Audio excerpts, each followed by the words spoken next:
Et comme tous les vendredis, parlons foot avec vous, Emmanuel Galasso, bonjour. Bonjour Maxime, bonjour à tous. Une fois n'est pas coutume, nous parlons d'un certain club ce matin. On parle de l'OM. Les Marseillais viennent de passer une semaine très mouvementée, avec des arrivées, des départs, des promotions. On a forcément besoin d'y revenir avec vous.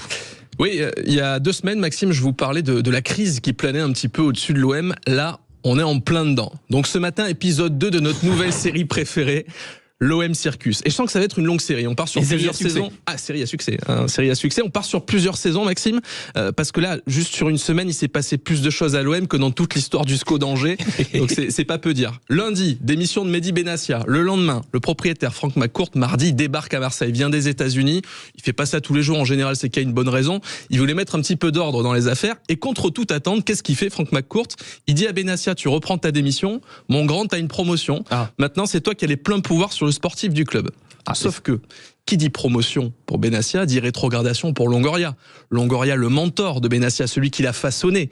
Mais bon, à un moment donné, il faut tuer le père, comme disait Freud. Et ça, Benassia l'a fait sans vergogne, ce que Longoria a mal vécu. Je vous dis tout de suite, Longoria. Ah ben oui, non mais Longoria, il en veut beaucoup plus aujourd'hui à Benassia de l'avoir trahi qu'à Franck McCourt finalement d'avoir tranché en tant que propriétaire.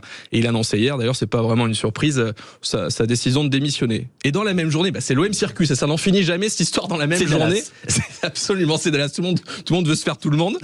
Dans la même journée, communiqué officiel du club pour annoncer l'arrivée d'Habib Beye. Et alors là, c'est magnifique. Parce qu'Habib Beye, c'est évidemment un choix de Mehdi Benassia. Serge Benamou, le roi des bons coups, on y revient. A encore frappé. Ah ben oui, il a le nez creux. Il n'hésite pas dès qu'il a une bonne idée. Et alors pourquoi Habib Beye vient s'asseoir sur le banc?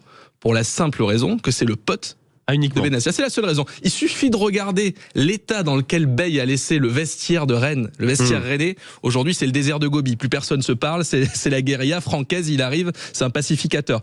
Habib Beye, c'est le pire profil, je le dis avec toute la sympathie que j'ai pour lui, il y a beaucoup de tendresse, mais c'est le pire profil compte tenu du contexte aujourd'hui marseillais. Il faut refédérer le groupe, il faut recréer une nouvelle dynamique, il faut rassembler, il faut apaiser.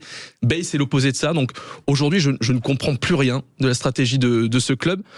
Donner les clés de l'OM à Benassia, c'est donner les clés d'une Ferrari à un gamin de 5 ans, et il a choisi comme copilote Habib Beye. Donc premier virage un peu serré, ce sera une sortie de route. Ça, je vous l'annonce. Voilà. Bon, ce soir, on va quand même se détendre un peu. Il y aura Brest-Marseille, on va reparler un petit peu de football. Parenthèse footballistique dans ce grand brouhaha médiatique.